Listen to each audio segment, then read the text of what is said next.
He's always in the office, but she's noticing him in ways no one else does. The office was unusually quiet that late afternoon, the hum of the air conditioning the only background noise as sunlight poured through the floor-to-ceiling windows.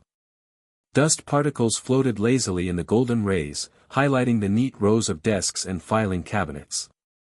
The 22-year-old man was bent over a stack of files, his fingers straightening edges and trying not to draw attention to himself. It was a mundane task, but for some reason, the presence of her nearby made the ordinary feel charged. The 40-year-old American Latina woman with long black hair, lightly tanned skin, subtle freckles, and soft laugh lines moved with deliberate grace across the room. Her curvy figure and poised posture exuded confidence, yet her eyes, dark brown and attentive, carried a softness that hinted at vulnerability. She wore a fitted cream blouse tucked into a tailored skirt, professional yet flattering, with the kind of understated elegance that made him suddenly aware of how small gestures, like the way she tucked a strand of hair behind her ear, could feel magnetic. He froze slightly when her gaze landed on him, a subtle sparkle in her eyes as if she had just noticed him in a way she hadn't before. Their eyes met for a brief, lingering moment, and it was enough to make the room feel smaller, the air heavier.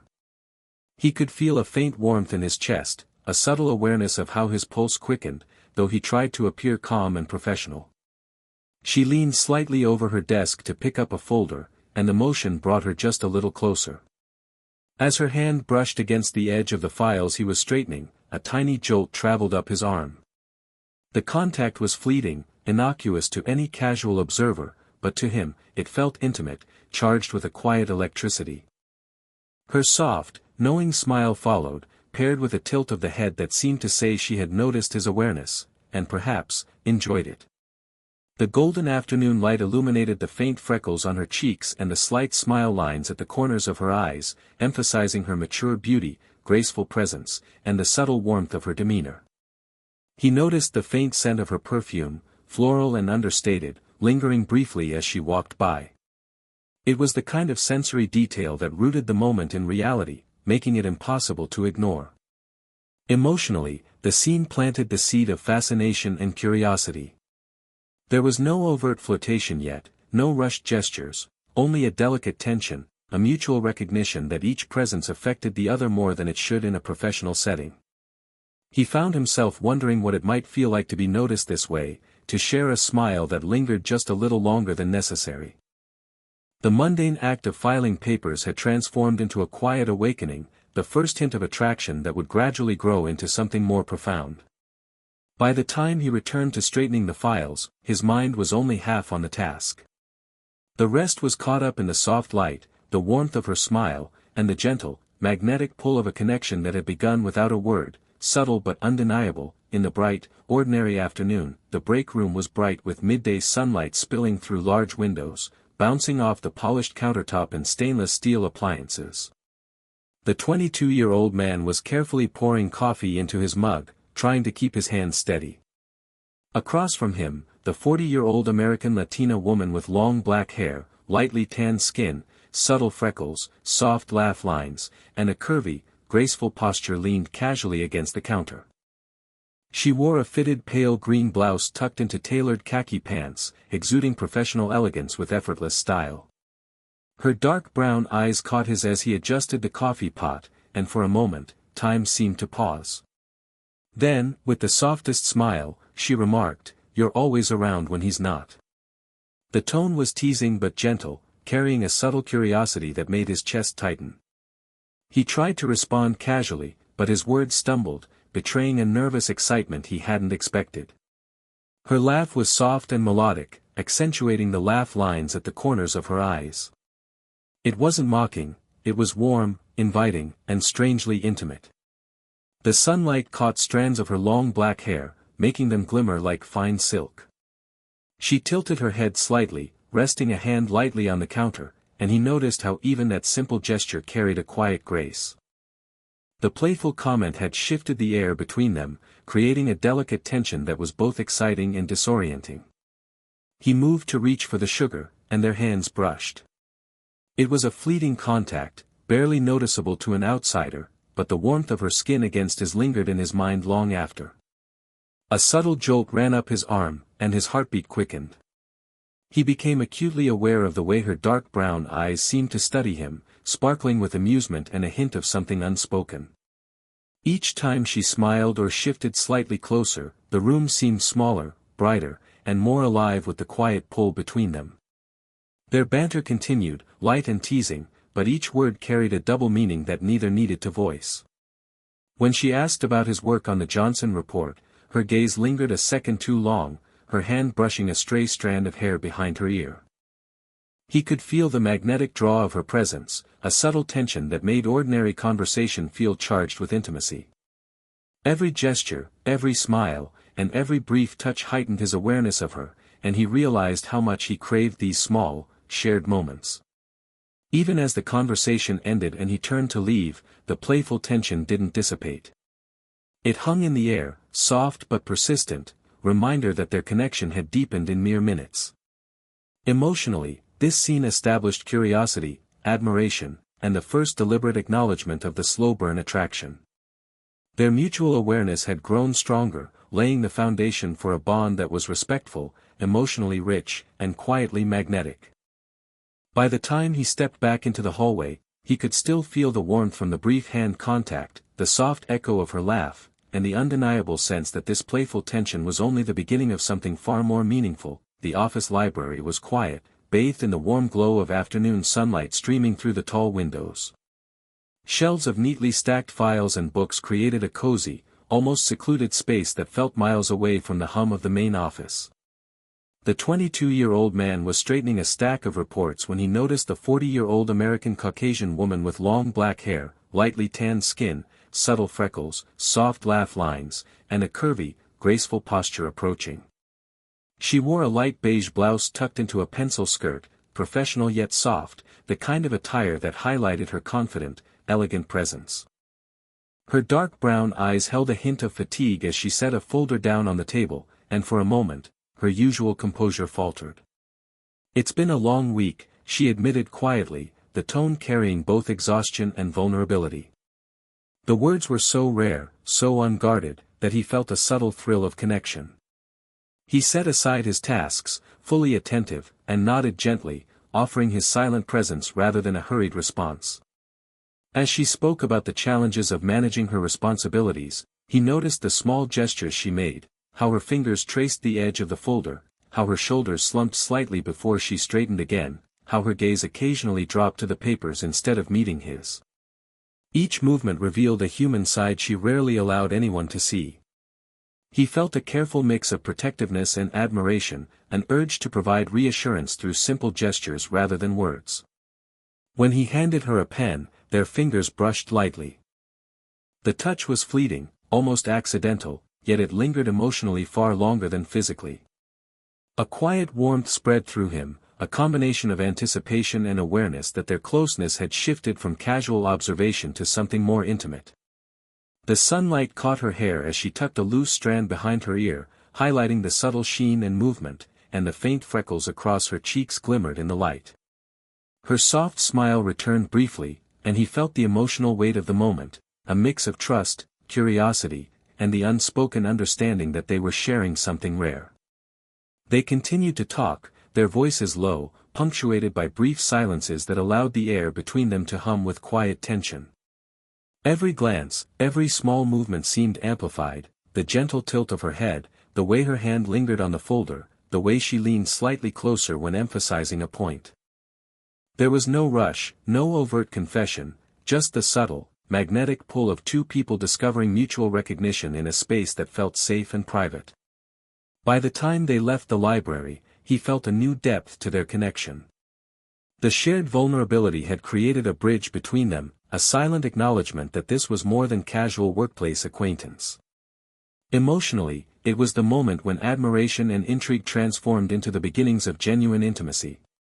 He realized that the slow-burn attraction was no longer just curiosity, it was rooted in trust, subtle connection, and the quiet thrill of being seen by someone who rarely let anyone in. That it was late afternoon, and the office had emptied to a quiet hum, the sound of distant printers, the ticking of a wall clock, and faint music drifting from a nearby department. The 22-year-old man was organizing files near the glass wall when she appeared again, her reflection shimmering softly in the fading light. The 40-year-old American Caucasian woman, elegant and graceful, wore a dark emerald dress that complemented her lightly tanned skin and the glossy black fall of her hair over one shoulder. Her dark brown eyes, often guarded, seemed softer now, curious, contemplative, almost searching. "You're always still here when everyone's gone," she said lightly, setting her coffee cup beside him. Her voice carried that familiar teasing undertone, the kind that felt like both a test and an invitation. He smiled faintly, trying to keep his tone neutral, though his heartbeat betrayed him. "Someone has to make sure things are done right," he replied, half joking. She leaned against the desk, crossing her arms, watching him for a long moment. "Or maybe," she said quietly, "you just like being around." The air thickened instantly. His hands froze on the files, and for a heartbeat neither of them moved. Her words weren't an accusation, they were a confession disguised as curiosity. The sunlight outside had mellowed into gold, washing the room in a warm, tender glow. He turned toward her slowly, catching the subtle smile lines near her eyes, the trace of uncertainty in her expression. "Maybe," he said finally, voice low, "it's because someone makes it hard to leave." She blinked, almost imperceptibly, then looked away, exhaling softly. "You shouldn't say things like that," she whispered, though there was no anger in her tone, only conflict. Her fingers traced the rim of her coffee cup, the gesture small yet revealing. "People might misunderstand." "Would they be wrong?" he asked, his voice calm, steady, careful not to push too far. Her lips parted slightly, but no answer came. Instead, she looked at him for a long moment, really looked, her eyes reflecting a mix of longing and restraint. It wasn't just attraction, it was the recognition of someone who made her feel seen, alive in a way she hadn't expected. Then she did something simple, but unforgettable. She stepped closer, close enough that he could smell her faint perfume, something warm and floral, subtle but intimate. Her hand brushed against his sleeve, intentionally this time. "You're young," she said softly, almost to herself. "You still believe in moments like this." He wanted to tell her that he didn't just believe in moments like this, he was living one. But the look in her eyes stopped him. There was desire there, yes, but also fear, memory, restraint. The silence between them became the real confession, their hearts speaking what their words couldn't. When she finally stepped back, she smiled faintly, though her eyes shimmered with something unspoken. "Go home," she said gently. "Before we both forget why we shouldn't." He didn't move until she left the room, her perfume and presence lingering like a question that neither of them had the courage to answer. It was late afternoon, and the office had emptied to a quiet hum, the sound of distant printers, the ticking of a wall clock, and faint music drifting from a nearby department. The 22-year-old man was organizing files near the glass wall when she appeared again, her reflection shimmering softly in the fading light.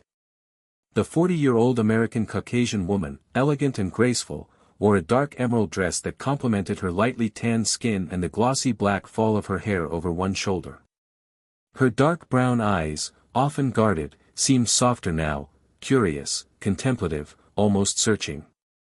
"You're always still here when everyone's gone," she said lightly, setting her coffee cup beside him. Her voice carried that familiar teasing undertone, the kind that felt like both a test and an invitation. He smiled faintly, trying to keep his tone neutral, though his heartbeat betrayed him. "Someone has to make sure things are done right," he replied, half joking. She leaned against the desk, crossing her arms, watching him for a long moment. "Or maybe," she said quietly, "you just like being around." The air thickened instantly. His hands froze on the files, and for a heartbeat neither of them moved. Her words weren't an accusation, they were a confession disguised as curiosity. The sunlight outside had mellowed into gold, washing the room in a warm, tender glow. He turned toward her slowly, catching the subtle smile lines near her eyes, the trace of uncertainty in her expression. "Maybe," he said finally, voice low, "it's because someone makes it hard to leave." She blinked, almost imperceptibly, then looked away, exhaling softly. "You shouldn't say things like that," she whispered, though there was no anger in her tone, only conflict. Her fingers traced the rim of her coffee cup, the gesture small yet revealing. "People might misunderstand." "Would they be wrong?" he asked, his voice calm, steady, careful not to push too far. Her lips parted slightly, but no answer came. Instead, she looked at him for a long moment, really looked, her eyes reflecting a mix of longing and restraint. It wasn't just attraction, it was the recognition of someone who made her feel seen, alive in a way she hadn't expected. Then she did something simple, but unforgettable. She stepped closer, close enough that he could smell her faint perfume, something warm and floral, subtle but intimate. Her hand brushed against his sleeve, intentionally this time. "You're young," she said softly, almost to herself. "You still believe in moments like this." He wanted to tell her that he didn't just believe in moments like this, he was living one. But the look in her eyes stopped him. There was desire there, yes, but also fear, memory, restraint. The silence between them became the real confession, their hearts speaking what their words couldn't. When she finally stepped back, she smiled faintly, though her eyes shimmered with something unspoken. "Go home," she said gently. "Before we both forget why we shouldn't." He didn't move until she left the room, her perfume and presence lingering like a question that neither of them had the courage to answer. The next morning, sunlight spilled across the polished floor of the office like liquid gold. Everything looked too bright, too calm, the kind of quiet that hides the memory of something that almost happened. He arrived early, as usual, but it wasn't habit that brought him in, it was the pull of her. The unspoken moment from the night before lingered in his chest like a heartbeat that refused to settle. When the elevator doors opened, she was already there. The 40-year-old American Caucasian woman stood by the window in a soft cream blouse and fitted slate blue trousers, her long black hair gathered loosely at her back. The morning light softened her features, catching the subtle freckles along her nose and the fine lines at the corners of her dark brown eyes. She looked stunning, graceful, confident, yet distant in a way that made her even harder to reach. "Morning," he said quietly. She turned, offering a faint smile that didn't quite reach her eyes. "You're early again," she replied. "You must really love this place." He laughed softly. "Or maybe I'm just avoiding the traffic." "Right," she said, a hint of amusement breaking through. "Traffic." There was a silence that neither of them knew how to fill. She moved toward the coffee maker, her posture relaxed yet deliberate. When she handed him a mug, their fingers brushed, brief, but enough to pull both of them back into the current of last night's tension. Her breath caught almost imperceptibly, his pulse jumped. "I thought about what you said," she murmured, eyes focused on the steam rising from her cup. He hesitated. "Which part?" "That, someone makes it hard to leave." Her tone was quiet, fragile even, as if she was still deciding whether it was safe to admit she'd replayed his words in her head. "You shouldn't say things like that," she added, though the reproach in her voice sounded more like self-protection than scolding. He set his mug down, watching her carefully. "I wasn't trying to make things complicated," he said softly. "It just feels like pretending not to notice would be worse." Her gaze met his, steady this time. For a moment, neither of them blinked. The air between them felt heavy with things neither dared to say out loud. Then she stepped closer, her tone low. "You don't know what you're doing," she said, but the words trembled slightly, betraying her composure. "You think it's simple." "It's not." "I know it's not," he answered. "But that doesn't change what's real." She exhaled, looking away, one hand brushing through her hair in quiet frustration. The movement revealed her vulnerability, the flicker of a woman who hadn't been looked at this way in a long time, who wasn't sure if she should resist it or fall into it. Outside, the city buzzed. Inside, the room felt suspended between two heartbeats. She finally said, "You make me feel seen." The admission was barely more than a whisper. And that scares me. Before he could respond, the sound of footsteps echoed down the hall, her husband's voice faintly calling her name. She straightened instantly, composure snapping back into place. She gave him a look that held both warning and longing. "Don't," she said under her breath. "Not now." And then she walked away, heels clicking softly across the floor, leaving behind the faint scent of jasmine and a silence that said more than either of them ever could. That it was raining that evening, soft, silver rain against the office windows, blurring the skyline into watercolor streaks. Most of the building had gone dark, but her office still glowed with warm lamplight. He had stayed behind again, half out of duty, half because the thought of walking out while she was still there felt impossible. The 22-year-old man sat at his desk, pretending to review spreadsheets while his thoughts drifted. Every sound, the tap of her pen, the slow rhythm of her typing, drew him in. She, the 40-year-old American Caucasian woman with long black hair and lightly tanned skin, was seated near the window, her fitted beige sweater and black skirt catching the soft glow of the desk lamp. Her posture was perfect, but her eyes were distant. There was something fragile in her calm tonight. When the power flickered for a moment, she sighed, rubbing her temple. "Guess even the building's tired," she murmured, her voice low. He looked up. "You should go home. It's late." She gave a faint smile. "And walk out in that rain?" She gestured toward the window. "I think I'll wait it out a little longer." He hesitated before speaking. "I could wait with you." Her eyes lifted to his, holding him there. "You really shouldn't say things like that," she said again, but this time, her voice carried no resistance, only weariness. "I mean it," he said quietly. "You shouldn't have to be alone all the time." She stood then, walking slowly toward him. Her heels made a soft rhythm on the floor, her steps measured, uncertain. "You don't know what alone means," she said. "You still have time to change everything." "I don't." He rose to his feet, their distance closing until there was only a breath between them. "You talk like life's already decided for you." She met his gaze. The lamplight caught her dark brown eyes, eyes that held years of quiet endurance. "It feels that way sometimes," she admitted. For a moment, neither of them moved. Then, without words, he reached out, fingers brushing hers. It was barely a touch, a whisper of contact, but it felt like crossing a line that could never be uncrossed. Her hand trembled but didn't pull away. "You shouldn't," she whispered, yet her voice broke halfway through the sentence. "Then tell me to stop," he said, his tone soft, steady.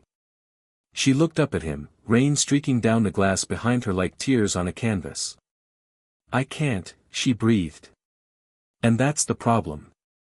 The air around them thickened, a quiet storm of everything they'd tried not to feel. Her hand moved, resting lightly against his chest, not a gesture of affection, but of surrender. She could feel the quick rhythm of his heart beneath her palm. "I forgot what this felt like," she said, her voice almost trembling. "To be wanted without expectations. To just exist in someone's eyes." He wanted to tell her she wasn't just wanted, she was seen, understood, cherished. But before he could speak, the elevator bell chimed in the distance.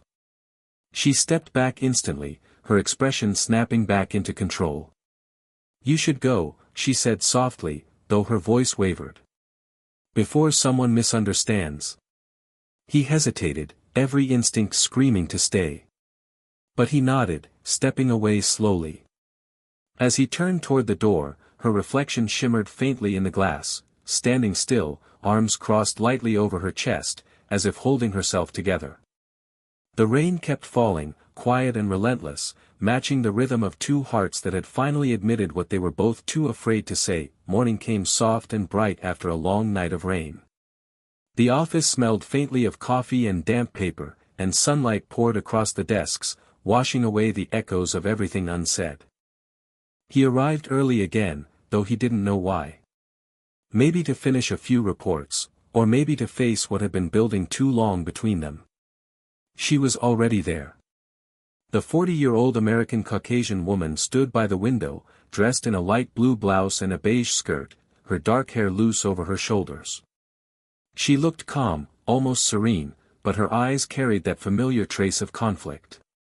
When she turned to him, the tension that had always filled the space between them felt quieter now, tamed by the night's reflection. "You didn't sleep either, did you?" she asked gently. He shook his head, managing a small smile. "Not much." For a moment they just stood there, the hum of the city drifting up through the glass. She crossed her arms loosely, looking out over the skyline. "I thought a lot about last night," she said. "About us, about the line we almost crossed." He didn't interrupt. He knew she needed to speak, and for once he didn't want to fill the silence with excuses. "I'm grateful," she continued softly, "for how you see me. It's been a long time since anyone looked at me without expectation or judgment. You reminded me what it feels like to be alive. But that's exactly why I have to be careful." He looked down, nodding slowly. "I understand." "No," she said, stepping closer, her voice steadier now. "You deserve something that's yours. Not borrowed from someone else's life. Not hidden behind closed doors." Her words struck him hard, not because they were cruel, but because they were true. The honesty in her eyes made the ache sharper, yet cleaner, like a wound finally being tended to. "I don't regret meeting you," he said quietly. "You taught me more than anyone ever has. About patience. About seeing people." She smiled faintly, warmth softening her features. "And you reminded me of hope." Her hand brushed his arm once, light as breath, nothing more. "That's enough." The moment held, one last shared heartbeat, and then it began to fade. She turned away first, picking up a folder from her desk, her composure returning like a well-practiced rhythm. "There's a conference next week," she said, almost briskly. "Your name's on the list. You'll do great." He nodded, understanding that this was her way of letting him go gently, by turning what they had into something honorable. As he left her office, the sun broke fully through the clouds, scattering light across the floor. The warmth on his face felt like both loss and gratitude. Behind him, she remained at the window, watching the city, her reflection faint but peaceful. Neither of them would forget. But both would move forward, with quiet respect, and the knowledge that some connections, however brief, are meant to remind us who we are, not change what's right.